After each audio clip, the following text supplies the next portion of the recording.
Bonjour tout le monde, j'espère que vous allez super bien et donc aujourd'hui on se retrouve pour un unboxing. Donc on va tout simplement découvrir ce qu'il y a à l'intérieur de la boîte de cette Figma.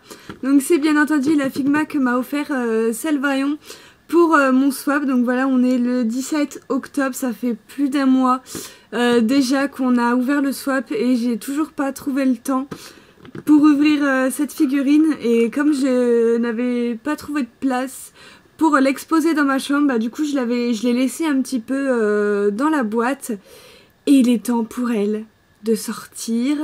Donc du coup voilà, puisque je pense que je vais le mettre sur mon petit meuble là à côté. Donc voilà, je pense que je vais mettre Kirito et le bidule de l'autre côté et je vais mettre Shinon, j'ai oublié son prénom, à la place, comme ça, bah voilà, vous pourrez la voir dans mes vidéos, ou alors je vais voir pour caler Kirito à côté, mais le petit là-bas, là, il va bouger, parce qu'en plus, je connais même pas, mais bon, c'est pas trop grave. Donc bref, on revient à la figurine. Donc je pense que je vais changer de place, je vais les mettre sur ma table salle à manger pour pouvoir vous ouvrir ça et que vous profitiez aussi. Donc du coup on se retrouve tout de suite. Donc me revoici, donc je suis un petit peu désolée mais voilà, je n'ai pas de trépied, donc du coup j'ai fait comme j'ai pu. Donc nous allons ouvrir la figurine, mais avant ça je voudrais vous montrer la boîte. Donc voilà, donc c'est la Figma 241 de Shinon. Donc voilà comment se présente la bête à l'intérieur. Donc voilà, elle a l'air juste super belle. Donc les côtés se présentent comme ceci. Donc c'est toutes en fait les positions que Shinon peut faire. Donc voilà pour le côté. Le deuxième côté, donc c'est comme ceci. J'aime beaucoup sa façon de sourire, tout ça, je la trouve vraiment trop classe. Et derrière voilà, c'est comme ça. Donc vous avez un petit peu toutes les différentes positions que la Figma peut faire. Donc c'est vraiment super intéressant. Donc moi j'aime beaucoup celle-ci quand elle est allongée, prête à tirer. J'aime beaucoup celle-là également. Et celle-ci, donc je pense que je vais choisir une de ces trois positions pour placer ma figurine. Voilà. Donc voilà, donc c'est parti, on va procéder à l'ouverture. J'ai trop hâte. Donc la figurine s'ouvre par ici. Voilà.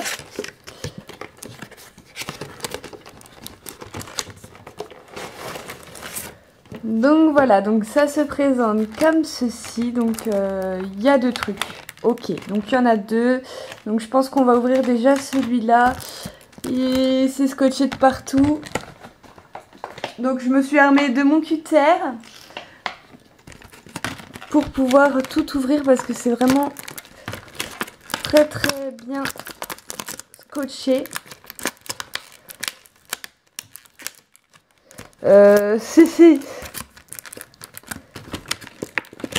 On va faire l'autre côté. C'est la première fois que j'ouvre une figurine, alors du coup je sens que je vais avoir beaucoup de mal. Au pire, si j'arrive pas, je ferai une pause et je reviendrai une fois que la bête sera ouverte. Je suis en train de tout déglinguer, donc ce que je vais faire, c'est que je pense que je vais faire une pause et je reviens tout de suite.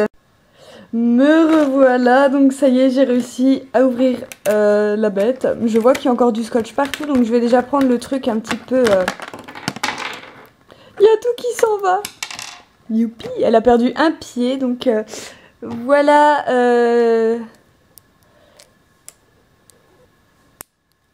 Donc voilà Shinon. Donc voilà, elle est juste super belle. Donc je vous montre un petit peu les détails de la figurine. Donc vous avez son écharpe derrière. Vous avez ses bras qui sont bien sûr articulés. Donc moi je découvre parce que j'ai encore, si Shinon sera ma toute première Figma, ma toute première figurine manga. Sans compter la Funko Pop de Kirito, puisque pour moi les Funko Pop ne sont pas de véritables figurines manga. Donc voilà, elle est vraiment super belle, on peut la manier comme on veut. Donc voilà, j'ai vraiment hâte de la monter. Donc elle a perdu un pied, hein, donc voilà, ça a l'air assez fragile. Donc voilà, donc je vais la poser à côté. Donc là vous avez un petit pistolet qui est tombé de la boîte, je vais le mettre là. Vous avez également des têtes qui sont scotchées.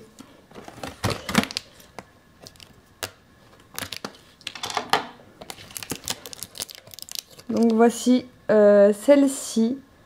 Donc elle est très jolie, elle rougit un petit peu donc ça se voit pas à la caméra. Mais c'est la Chinon toute choupinette qui rougit. Et vous en avez une autre, voilà, qui est un petit peu plus en colère. Donc elles sont vraiment super belles. Elle a son petit sourire sadique comme j'aime. Et donc là, je vais éviter de tout décrocher quand même. Vous avez un petit pistolet et là vous avez, on va dire, quand elle fait sa détonation, vous avez le bout de la flamme et tout ça. Et ici, je vais pas l'ouvrir parce que je sais pas trop si je vais m'en servir. Mais vous avez toutes les mains de Chinon. Alors j'ai compté, au total il y en a 8. Voilà, j'étais super étonnée d'avoir autant de mains.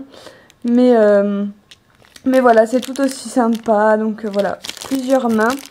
Et donc bah, je pense que je vais commencer à monter Chinon pour la mettre dans la position que je veux. Vous avez également le trépied dedans. Et donc je pense que je vais faire une coupure le temps que je la monte parce que comme j'ai jamais fait ça auparavant, j'ai vraiment envie de prendre mon temps, de voir un petit peu comment ça se passe tout ça. Donc je vous dis à tout à l'heure une fois que c'est monté. Donc voilà, j'ai réussi enfin à monter Chinon. Donc voilà, j'ai fait un petit peu comme j'ai pu. Alors elle n'arrête pas de perdre ses cheveux et un de ses pieds. Je ne sais pas pourquoi, ça s'emboîte pas très bien. Mais bon, donc voilà, j'ai fait comme j'ai pu, donc j'ai réussi à faire que ça. Donc voilà, comme c'est ma première Figma, donc voilà. Et puis je suis pas douée avec mes 10 doigts. Donc du coup voilà, elle est montée comme ça, elle tient comme ça. Donc du coup je pense que je vais la mettre comme ça dans ma Mangatech, non. Sur mon meuble. Donc voilà, je la trouve assez stylée avec son fusil en train de tirer, son sourire un petit peu sadique et tout. Donc voilà, je vais faire un petit rapprochement. Donc je sais pas s'il va faire le focus, mais voilà à peu près ce que ça donne. Donc voilà, je pense que voilà, j'ai réussi à faire mon job, j'ai réussi à la monter. Donc surtout, si jamais vous achetez des Figma, n'hésitez surtout pas à garder vos boîtes. Parce que dedans, vous voyez, quand vous avez fini de monter votre Figma, il reste quand même pas mal de choses. Et pour éviter de perdre ces petites choses, moi je vous conseille de garder vos boîtes et de tout remettre dedans. Comme ça au moins, il n'y a pas de boîte. Et donc voilà, je m'en vais déposer Chinon à sa place. Et donc je vous montrerai le final. Donc du coup, la voici posée sur son meuble. Donc voilà, à côté de son compagnon. Donc voilà, en tout cas j'espère que du coup ma vidéo vous aura plu. Et donc si ça a été le cas, n'hésitez pas à mettre un petit j'aime, à mettre tous vos avis en commentaire. Et je vous assure que j'ai vraiment beaucoup galéré pour la monter. Donc voilà, je pensais pas que c'était aussi dur, mais ça y est, c'est chose faite. Je ne la touche plus. Donc du coup voilà, et donc on se retrouve demain pour les achats du mois d'octobre. Donc voilà, je vous dis à demain et je vous fais plein de gros bisous.